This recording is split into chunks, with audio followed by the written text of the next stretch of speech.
Drama in the Walmart parking lot. I'll tell you what, it just seems to happen to me at Walmart, inside or out.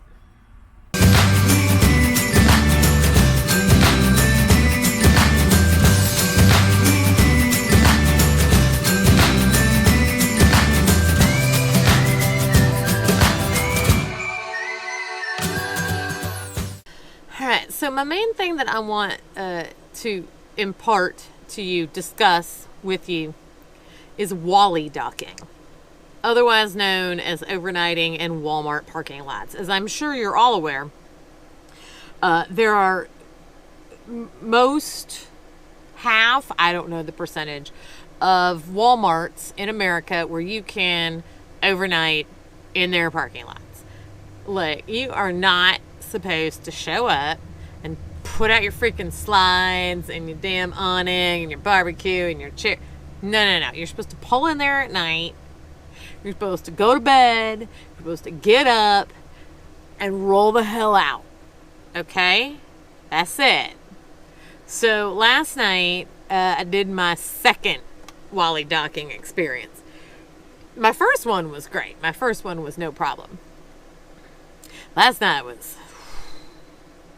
yeah, it was not good. I was in Plainville, New Jersey. And all indicators of apps and signage and everything was that this Walmart was going to be good to go. Now, first of all, it was not a super Walmart. Second of all, it was not open 24 hours. It closed at midnight and opened at 7 or 8 the next morning. I think part of my problem is my parking space selection. I think when I pull in, the criteria that I'm using is, I'm looking for something level-ish, right? Like, and then I don't need to be directly under bright lights, but I don't want to also be back in a dark, creepy corner. And both times now that I've WallyDocked, there have been no other RVs evident when I got there. The next day when I woke up, there were definitely some people in vehicles, regular cars, SUVs that had been sleeping in the Walmart parking lot, but no, RVs. So I'm a little concerned about being in the far back dark corner of the parking lot. However, that might have been best. So the Walmart last night in New Jersey, I didn't roll in there, y'all, until like almost 10 o'clock. Because, like I said, go in late, go to sleep, get up the next day and leave. So I roll in and I park. I'm probably only 8 spaces from the back of the lot, from like the end of the lot. There's no cars back there. There's still a lot of cars in the lot because, it's open for another 2 hours. I had no idea that many people went to Walmart late at night on a Tuesday, but carry on. And so I go to bed. About 4:15 in the morning, a car comes up and parks in the space next to the van. Okay? I'm almost all the way in the back of the parking lot. There are hundreds, literally, of vacant open spaces in this parking lot. And this car didn't park near me, in a few spaces away. It literally parked in the parking space next to me. It was all of 3 feet, maybe, like, from me. I was like, what the fuck?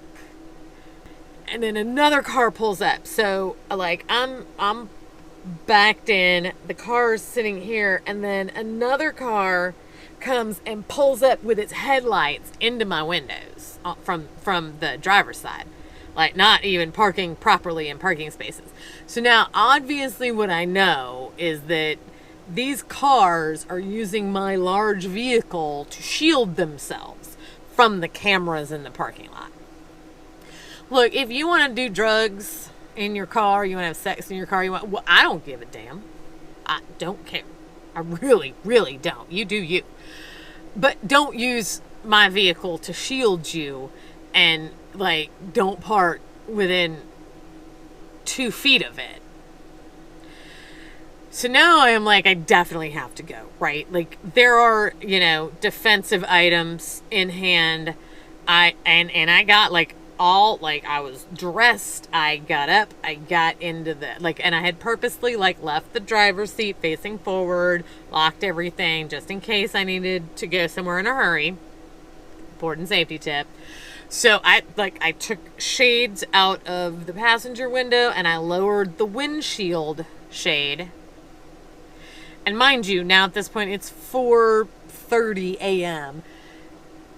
And the guy from the car next to me is walking in front of the van towards the Walmart, and he's wearing a Walmart vest. I'm like, what the what? So I'm like, okay. I still don't know why he parked next to my car. The other guy is still out there on his phone. Like I can just like hear him. He's just on the phone. Like, they're not, like, casing the van. They're not, like, that's my fear. Like, I don't care if you're doing drugs or whatever, but, like, I can't have you, like, I'm gonna break into that van and steal shit to buy drugs. So, anyway, so I'm like, okay, well, that's a Walmart employee, so he's probably not gonna break into the van. Okay, screw it. I'm exhausted. I can't, I just go back to bed. I just went back to bed. And eventually, dude on the cell phone, headlights facing, he left. And then, dude, car, Walmart employee left. There were still people in the car. That car left. And nothing bad happened. Look, it's a parking lot at night. I was also thinking about this, so I went to a laundromat for the first time yesterday and did my laundry, and it was brilliant. It took me all 1 hour. I was in, I was out. But I was like, it was a 24-hour laundromat. And I'm like, that seems like, and then we're like parking in front and then parking on the side. And I was like, I would park here overnight. And that was going to be if I had to flee Walmart, that's where I was going. Because, like, it's 24-hour laundromat. People are coming and going. How do they know, right? I might leave the front windows open so it looks like maybe just, I'm in doing laundry. But yeah, I would do that. All right, y'all. So more Walmart. This is last night was my third WallyDocking. And I'm here in Plymouth, Massachusetts. I'm going to go see that rock in a little bit. But this is a much more pleasant WallyDocking experience than the one in New Jersey. Because, well, I did not feel the need to flee, first of all. So that's a good thing. So these trucks were not here last night. But I just want y'all to see over my shoulder. I hope you can see it. Because there is a guy over there with a travel trailer that is not even hooked up to his truck. Like, he lives in this Walmart parking lot. Because that truck was not here, and then he pulled up, and he got out, and he got into that trailer, and he went to bed. And he's still in there. He lives in the Walmart parking lot. I don't know how he got permission to do that, but there he be. So, yeah, Whiskey's my co-pilot over there. So, some other tips on WallyDocking, or really anywhere you're camping, sleeping overnight that you don't have express permission, like a harvest host or a campground. If there is any chance that you are going to get woken up at some point and either decide that for your safety you need to move along, or because there is a police officer or a manager at your door telling you need to move along, you're going to want to be prepared to do so immediately, okay? You're not going to want to be like, oh, there's scary people outside.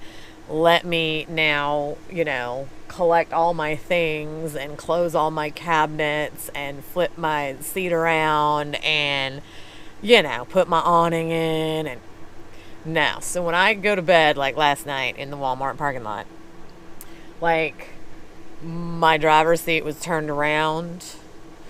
All my computer stuff was put away. All my cabinets were locked. My fridge was locked.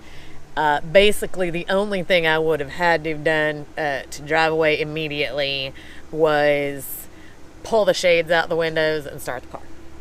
And I was gone. That's it.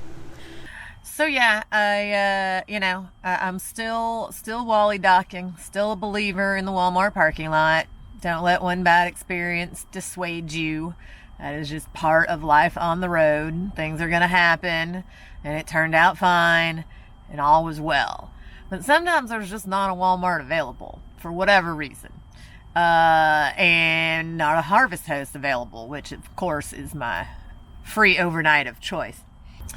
So you're going to have some other more creative options. Now, once I even decided I was going to do this, I started, you just start noticing things, right? I'd be driving around places and I'd be like, I'd park right there. I'd park right there. I'd park right there. Like, that would be fine. So, I had always sort of thought about, places that are, like 24/7, but have big parking lots. So this is what I came up with for my first sort of true stealth camping experience. Hey y'all, so forgive me for the creepy lighting. I'm attempting my first sort of true stealth camping. I don't know if you can tell. I am at a hospital. There is an emergency room right down there. And as you can see, there are many a car in the parking lot. And so I am leaving, as you can also see, my windows uncovered. Because I figured that is much less suspicious.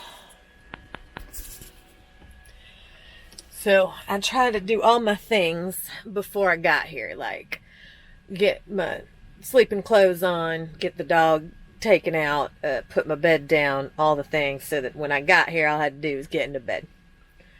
So fingers crossed that no knocks on the door tonight, and that I will get a good night's sleep.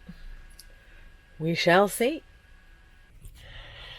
Alright, it's about 7:30 in the morning. We are still, as you can see, at the hospital. I had no issues last night whatsoever. No knocks on the door, no nothing. But the key is, I came in here at 11 o'clock at night, y'all. I came in here at 11 o'clock at night. And it is now 7:30 in the morning, and I'm leaving. I ain't sticking around. I ain't causing dramas. I'm out. So, there you go. Successful 8 hours of sleep at the hospital parking lot. Okay, there you go, y'all. There's a couple of options for you. Hopefully some tips that you find helpful, some things to think about when you're, doing your overnights, your stealth, your WallyDocking, however you're doing it. Hope you found it helpful, and I will see you on the road.